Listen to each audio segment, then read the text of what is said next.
Croton plant ये वाला है जिसके लीव्स वेरीगेटेड होते हैं, और दूसरा अपना मनी प्लांट।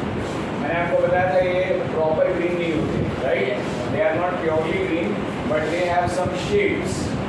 ओके, सो ऐसे प्लांट्स को हम बोलते हैं वेरीगेटेड लीव्स प्लांट। ठीक है, तो आपको क्या करना है, पहले तो ये प्लांट को डार्क रूम में रखना है फॉर 3 days एंड देन उसको 3 दिन बाद निकालना है। तो 3 दिन तक जब वो डार्क रूम में रहेगा तो क्या होगा, डी-स्टार्चिंग। बताया था ना, डी-स्टार्चिंग का मतलब क्या होता है, सारा स्टार्च यूटिलाइज हो गया। अब आफ्टर 3 days जब आप उसको बाहर निकालोगे, ठीक है, फिर उसको 6 to 8 आवर्स के लिए कहाँ रखना है, धूप में, और फोटोसिंथेसिस। ठीक है, जब ये फोटोसिंथेसिस हो जाएगा तो उसके बाद आपको क्या करना है, उसमें से एक लीफ तोड़ लेना है और उसे डालना है ऐसे बॉइलिंग पानी में। ठीक है, keep it for 1 or 2 minutes under boiling water. तो आप देख रहे हो लीफ जो है वो बॉइलिंग वाटर में है। आप क्या करेंगे, इसको यहाँ से निकालेंगे और उसको डालेंगे टेस्ट ट्यूब में जिसके अंदर अल्कोहल, राइट? एंड अगेन यही टेस्ट ट्यूब को वापस उस बीकर के अंदर डाल देंगे, राइट? थोड़ी देर में क्या होगा, इसका सारा ग्रीन कलर वैनिश हो जाएगा, निकल जाएगा, राइट? सो अब लीफ जो है वो कलरलेस हो चुका है। Now the leaf has become colourless. उसका सारा कलर हमने ट्रांसफर कर दिया दूसरे बीकर से, ये देखिए। और दोबारा उस पत्ती को हमने पानी में वॉश करने के लिए डाला ताकि उसके ऊपर जो अल्कोहल है वो साफ हो जाए, राइट? अब उसको निकालेंगे और रखेंगे फिल्टर पेपर पे ताकि वो सारा पानी सोख ले। Okay, now we are taking iodine drops, और उन आयोडीन ड्रॉप्स को हम डालेंगे लीफ के ऊपर। तो लीफ में जहाँ जहाँ क्लोरोफिल था वहीं पे ही डार्क ब्राउन कलर बनेगा, कंप्लीटली पूरी लीफ पे नहीं बनेगा, राइट? सो ये एक्टिविटी साबित करती है कि जहाँ जहाँ क्लोरोफिल था वहीं पे ही फोटोसिंथेसिस हुआ, जहाँ क्लोरोफिल नहीं था वहाँ फोटोसिंथेसिस नहीं हुआ। ऐसे ही दूसरी एक्टिविटी थी। दूसरी एक्टिविटी क्या थी, to prove that carbon dioxide is necessary for photosynthesis. ठीक है, सो कार्बन डाइऑक्साइड फोटोसिंथेसिस के लिए ज़रूरी है, ये हम कैसे साबित करेंगे?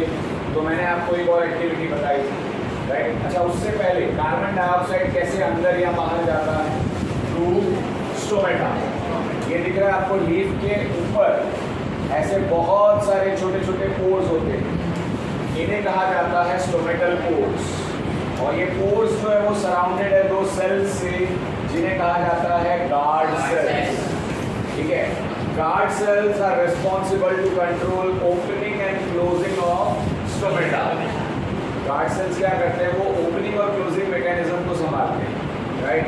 जब उनमें पानी चला जाता है ऑस्मोसिस से तो वो क्या करते हैं, वो स्वेल हो जाते हैं, फूल जाते हैं, और उनके फूलने की वजह से स्टोमेटा ओपन हो जाता है। When the water is removed from the cells, they shrink, वो श्रिंक हो जाते हैं, और उनके श्रिंक होने से स्टोमेटल पोर वापस से बंद हो जाता है। समझ में आई बात? सो यही फंक्शन होता है स्टोमेटा का, they control the opening and closing of stomata, right? अच्छा, अब यहाँ देखो, exchange of gases occurs through roots and stems also. सिर्फ स्टोमेटा ही नहीं, प्लांट्स में रूट्स की मदद से या फिर स्टेम की मदद से भी गैसेज एक्सचेंज हो सकती हैं। हमारे बॉडी में सिर्फ नॉस्ट्रल से, लेकिन प्लांट्स में पूरे पार्ट्स, सभी पार्ट्स, रूट से भी, स्टेम से भी, लीव्स से भी। ठीक है ना? तो इसीलिए इनके लिए बहुत ज़्यादा बेनिफिशियल हो जाता है फोटोसिंथेसिस करना, क्योंकि डे टाइम में जो कार्बन डाइऑक्साइड चाहिए वो हर जगह से आ रहा है। That's why the rate of photosynthesis is faster, right? So activity थी to prove that carbon dioxide is necessary for photosynthesis, right? Again वही करना है, हमें 2 healthy potted plants लेने हैं, दोनों को क्या करना है, डार्क रूम में रखना है for 3 days। 3 दिन तक डार्क रूम में रखेंगे, उसके बाद वापस से बाहर निकालेंगे। इस बार 2 प्लांट्स है अपने पास, पहले सिर्फ एक ही था, और इस बार वेरीगेटेड लीव्स वाले नहीं, इस बार सिंपल लीव्स, ग्रीन लीव्स वाले, राइट। तो पहले 3 दिन तक डिस्चार्ज किया, फिर दोबारा बाहर निकाला। अब हम क्या करेंगे, इनको फोटोसिंथेसिस के लिए रखेंगे, लेकिन धूप में रखने से पहले हमें क्या करना है, दोनों प्लांट्स को कवर करना है बेल जार से, ठीक है। तो बेल जार कैसे दिखते हैं,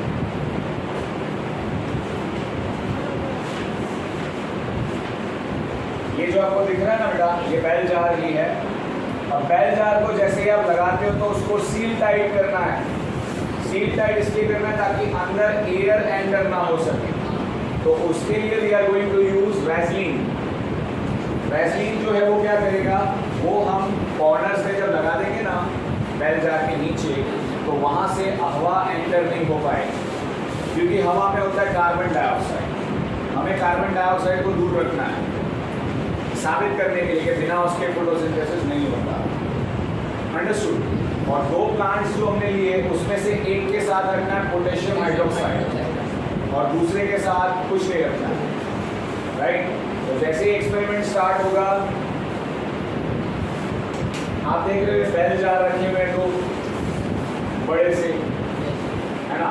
तो दोनों प्लांट्स के साथ बेल जार को कवर कर दिया है, और एक में पोटेशियम हाइड्रोक्साइड रखा हुआ है, दूसरे में नहीं रखेंगे, राइट। और 6 से 8 घंटे के लिए उनको धूप में रखा जाए फॉर फोटोसिंथेसिस।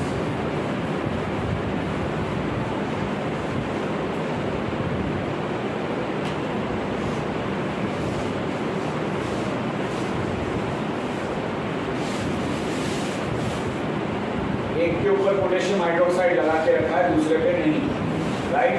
फिर जैसे ही फोटोसिंथेसिस हो जाता है, हमें क्या करना है, दोनों में से एक लीफ निकालना है। अंडरस्टूड।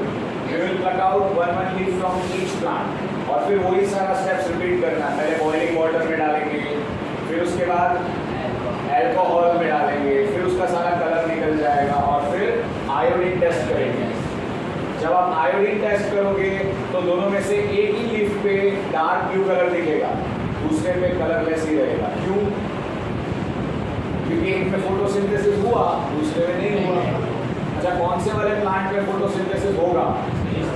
इस वाले में, क्योंकि इसमें पोटेशियम हाइड्रोक्साइड नहीं है, और दूसरे वाले में नहीं होगा। क्यों? इसमें पोटेशियम हाइड्रोक्साइड। तो पोटेशियम हाइड्रोक्साइड ने क्या किया, CO2 को एब्सॉर्ब कर लिया। देखो ये विदाउट कार्बन डाइऑक्साइड वाला, जिसमें पोटेशियम हाइड्रोक्साइड रखा है, और ये वाला लीफ जो है ये विद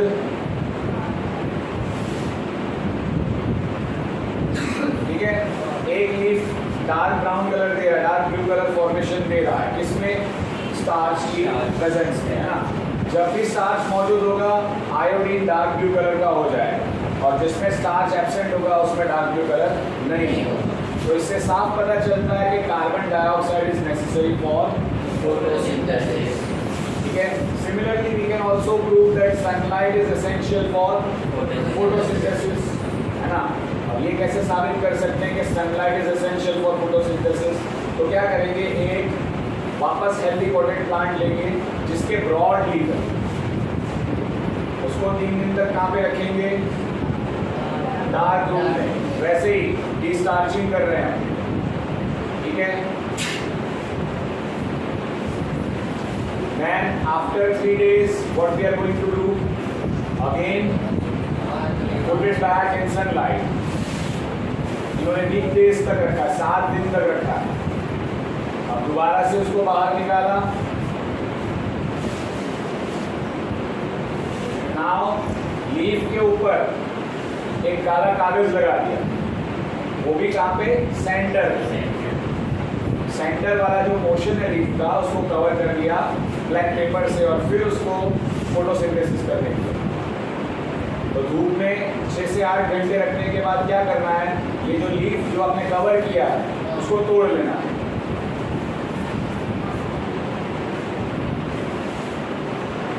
ठीक है। अब तोड़ने के बाद जो स्टेप्स मैंने आपको बताया वो रिपीट करने हैं। सबसे पहले क्या करेंगे, बॉइलिंग वाटर में डालेंगे, फिर अल्कोहल में डाला जाएगा और फिर आयोडीन टेस्ट किया जाएगा। ये चीज हट गई होगी, है ना। देखो वही चीज रिपीट हो रही है। बीकर में पहले हमने लीफ को बॉईल किया, फिर उसको अल्कोहल में डाला ताकि उसका सारा क्लोरोफिल निकल जाए और वो कलरलेस हो जाए। Now iodine test will be done on this colourless leaf और चेक किया जाएगा कि पूरे पत्ते पे डार्क ब्लू कलर बन रहा है या नहीं। So what is your expectation? कौन से पोर्शन पे नहीं बनेगा? जहाँ पे ब्लैक कलर का पेपर चिपकाया था वहाँ पे डार्क ब्लू कलर नहीं बनेगा, ठीक है। अभी वो आयोडीन को स्प्रेड किया जा रहा है ताकि पूरी पत्ती तक इजीली फैल सके और अब आपको रिजल्ट शो करेंगे।